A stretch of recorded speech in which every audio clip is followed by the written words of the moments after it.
Pilipinas, kahit papano, aba, hindi nila ako pinababayaang magbitbit ng kung ano-ano. Alam mo naman doon, aba, mayroon ako mga ala-alalay, aba, ala-alalay. Ang aking mga bro, ang aking mga family. Pero ang sarap pala, no? Ang sarap no, alam mo yun, yung nandoon ka sa kanila pero hindi ka nahihirapan dahil,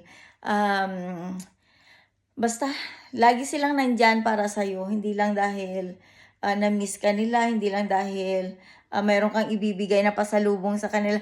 Yung family ko, mayroon kang ibigay o wala, nandyan sila para tulungan ako. Kaya, thankful ako sa aking mga family.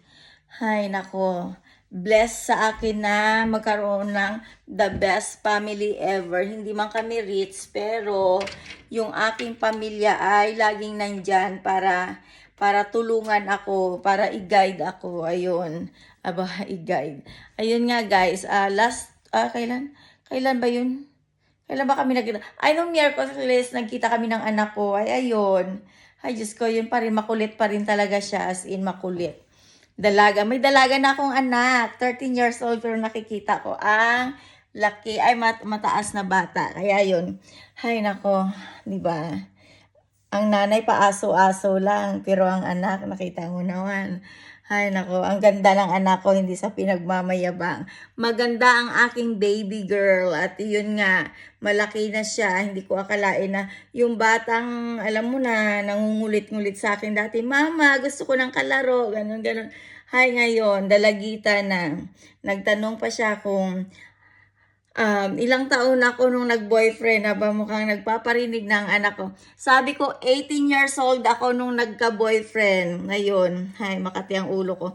Sabi ko, niloloko-loko ko lang ang anak ko. Bakit? Sabi ko, mayroon ka ng crush, mayroon ka ng boyfriend. Ayun, makikita ko sa iyong mga mata kung nagsisinungaling ka o hindi. Alam mo kung anong ginawa? Tinitigan ako ng tinitigan sa unta na ganyan ng anak ko.